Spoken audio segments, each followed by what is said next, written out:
Udah pusing dengernya. Tidur, tidur. Norman kembali miring menghadap ke kanan dan menutup kepalanya dengan bantal. Akhirnya Rena diam saja memikirkan nasib mereka. Keesokan harinya, Rena mampir ke bank sebelum berangkat mengajar. Rena membatalkan aplikasi pinjaman KPR-nya dan pihak bank pun menyetujui serta memberitahukan ke pusat. Setiap sore mereka mencari rumah yang dikontrakan. Mereka sudah menyusuri semua gang yang ada di perumahan tersebut, tetapi hasilnya nihil. Karena sudah lelah mencari, Rena menyampaikan idenya. Sementara kita sewa kontrakan satu pintu saja. Soalnya ini sudah hari Jumat, kita pindahan dulu. Nggak usah buka warnet dulu. Nanti setelah pindah baru kita nyari lagi. Mungkin nanti ada rumah yang dikontrakan. Gimana? Norman yang sudah patah semangat mengiyakan ide istrinya.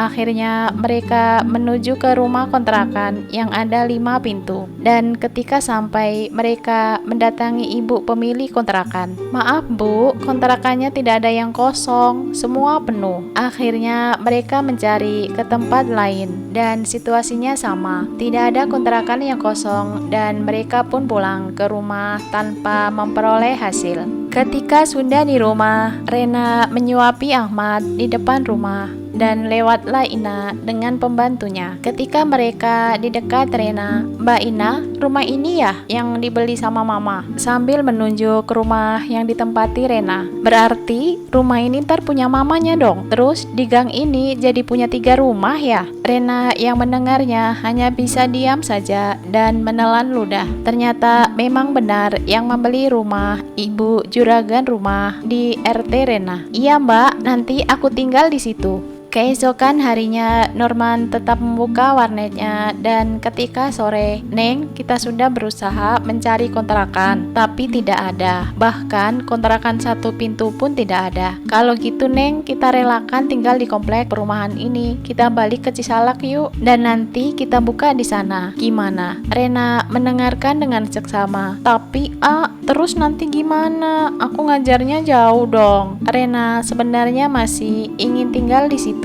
Tapi Neng, kita kan sudah berusaha. Apa mungkin aku di Cisalak, kamu tinggal di rumah Mbak Andira? Kan dari sana bisa naik motor ngajarnya. Rena terdiam dan berpikir, iya sih oke, kita pindah ke Cisalak. Dengan kerelaan hati, akhirnya Rena setuju pindah ke Cisalak. Mereka pasrah karena sudah tidak ada harapan lagi untuk tinggal di rumah tersebut. Dan mereka pun bersiap-siap beres-beres rumah untuk pindahan.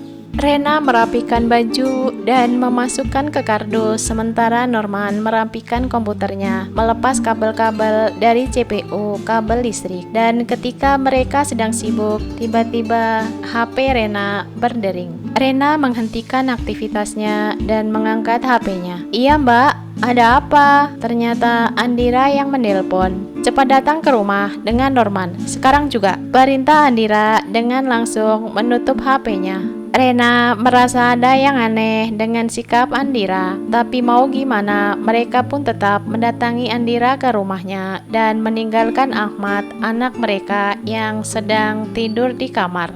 Ketika sampai di rumah Andira, Ardan dan Andira sudah menunggu duduk di sofa. Norman dan Rena menghampiri mereka. Duduk, perintah Andira, dan mereka berdua duduk. Coba jelaskan apa yang terjadi. Norman dan Rena bingung dengan pertanyaan Andira. Apa mbak? Emang apa yang terjadi? Rena malah balik bertanya. Itu rumah yang kamu tempati, emang rumah siapa? Ardan akhirnya ikut bicara. Oh itu.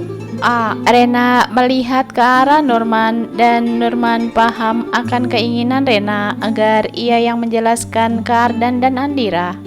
Gini mbak, mas, mengambil nafas. Awalnya, Pak RT menawari kami membeli rumah tersebut dengan mengajukan pinjaman KPR ke bank. Dan DP sudah masuk 28 juta. Tapi sudah 2 bulan pihak bank belum ACC juga. Terus katanya rumah sudah dibeli orang dan kami disuruh pindah secepatnya. Kita diberi waktu sampai hari Selasa dan ini juga kami lagi beres-beres. Rena menyela ikut berbicara. Terus mau pindah kemana? Andira bertanya memastikan kepindahan mereka ke Cisalak. Norman yang menjawab, Rena hanya menunduk. Itu uang yang 28 juta dikasih ke siapa?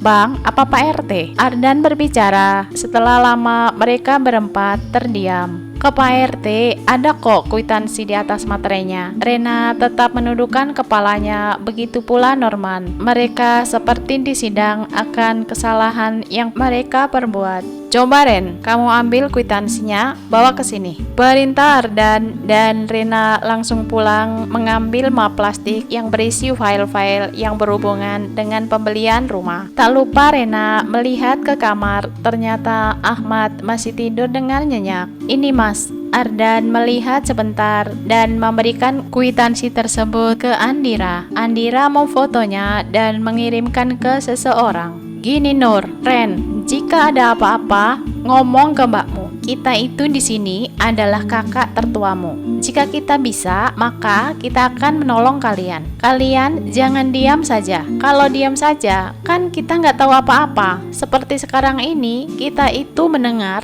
dari para tetangga bahwa kalian pasti akan keluar dari rumah itu. Intinya, disuruh keluar paksa. Kita kaget, kok bisa seperti itu? Sedang kalian saja tidak pernah cerita ke kami. Dan baru saja kita mendengar cerita sebenarnya dari kalian. Sekarang dengarkan mbakmu. Ardan menasihati mereka dengan bijaknya. Rena dan Norman mendengarkan dengan tetap menunduk. Kami akan memperjuangkan agar kalian tetap bisa tinggal di situ. Kami akan membeli rumah tersebut. Norman dan Rena langsung menatap Andira dan memandangnya dengan bingung. Di hati mereka berkecamuk antara senang, tidak percaya, dan bingung. Ya, rumah itu akan kita beli sekarang juga. Tadi mbakmu sudah kirim kwitansi ke pemilik rumah dan barusan sudah dikirim lagi 50 juta. Sisanya kita akan ke ATM di Citra Grand untuk transfer sekarang juga. Ardan menjelaskan dan langsung berdiri berjalan masuk ke kamar, siap-siap berangkat diikuti Andira. Rena dan Norman pamit pulang dengan hati yang senang dan lega.